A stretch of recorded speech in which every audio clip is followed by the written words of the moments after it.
pagi pemirsa, apa kabar Anda di pagi hari ini? Senang sekali saya Graciela Taime dapat menjumpai Anda dalam Berita Papua. Sejumlah berita menarik dan teraktual telah berhasil dirangkum tim redaksi kami. Berikut 3 berita utamanya hari ini.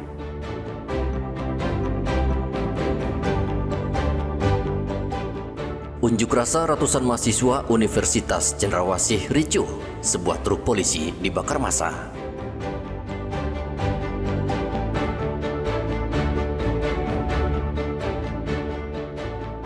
Kekurangan dana program MBG di Merauke dihentikan sementara.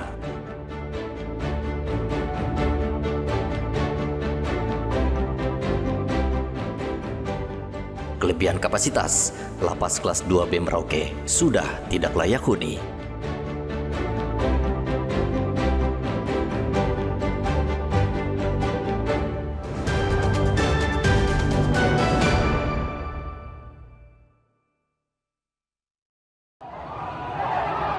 Unjuk rasa yang digelar ratusan mahasiswa di depan gapura Universitas Cendrawasih, Waena, Kota Jayapura pada hari Kamis berakhir ricuh.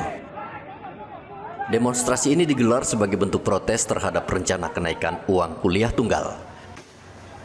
Kericuhan bermula dari aksi saling dorong antara massa dan aparat kepolisian yang kemudian memicu pemukulan terhadap anggota kepolisian.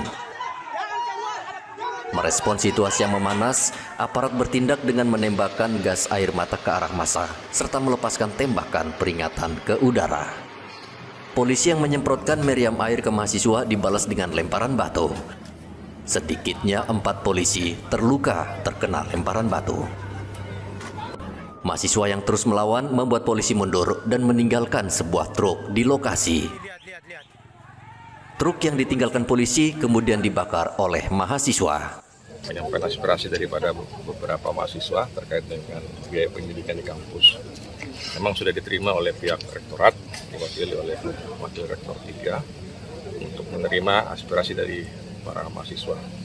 Namun ada kehendak lain sehingga mereka memaksakan untuk menghentikan aktivitas kampus dengan tujuan menutup pintu gerbang. Itu yang menjadi permasalahan tarik-menarik antara petugas dengan pihak kampus dan juga pihak pendemo.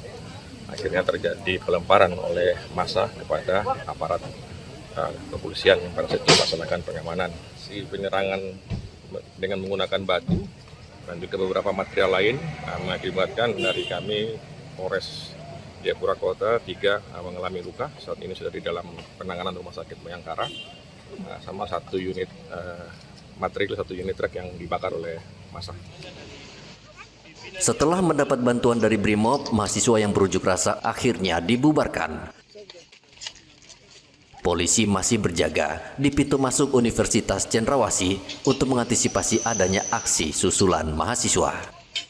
Arthur melaporkan dari Kota Jayapura, Papua.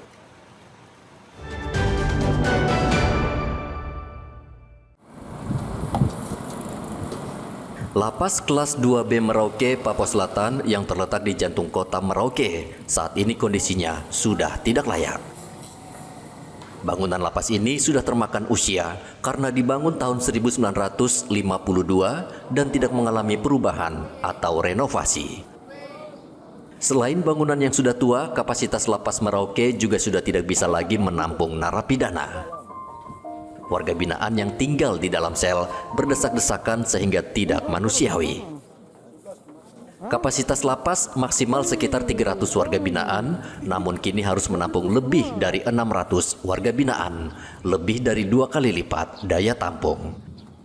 Pemprov Papua Selatan saat ini tengah mencari jalan keluar, namun terkendala dengan anggaran yang terbatas. Sebenarnya dari kasat mata yang kita lihat ini sudah tidak layak. Sudah tidak layak kita mengatakan bahwa ini adalah lembaga pemasyarakatan.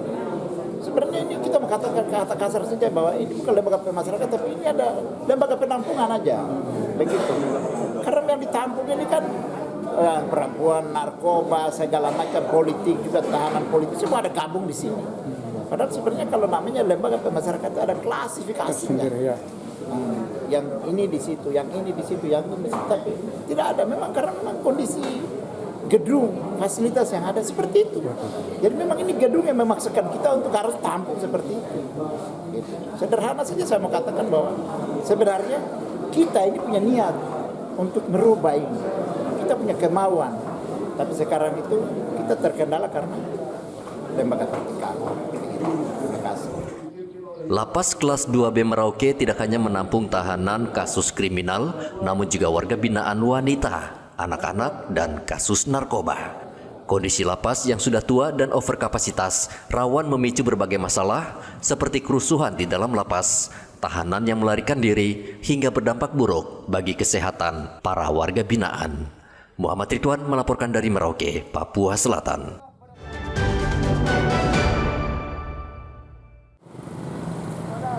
Jabatan Kapolres Merauke kerap dimanfaatkan pihak tertentu untuk melakukan penipuan. Kasus ini sudah sering terjadi dan tidak sedikit jumlah korban yang mengalami kerugian uang.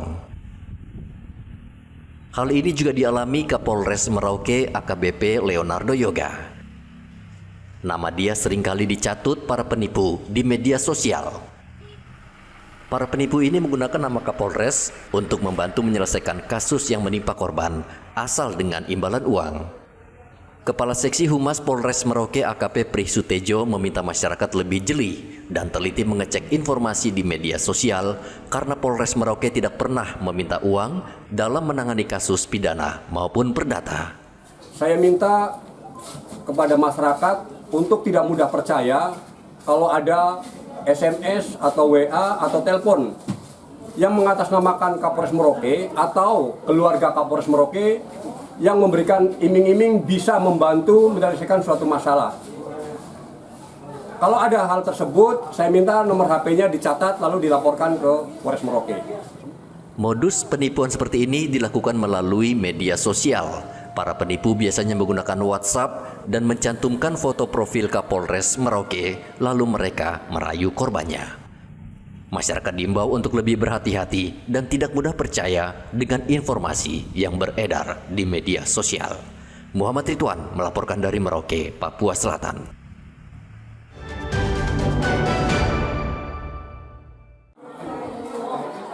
Pemkab Merauke, Papua Selatan untuk sementara menghentikan program makanan bergizi gratis, padahal program ini sudah berjalan selama beberapa bulan.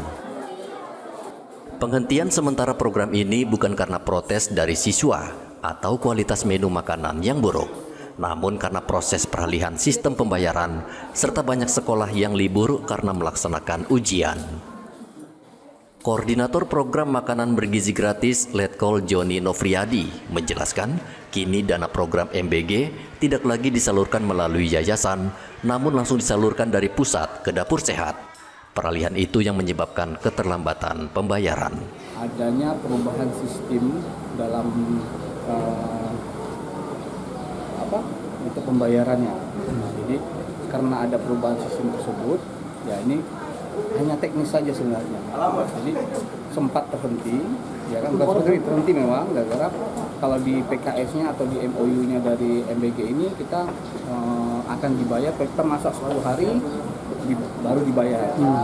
Seperti itu. Tapi karena ini ada perubahan sistem pembayarannya secara teknis yang saya sampaikan tadi, ya jadi akhirnya terkendala.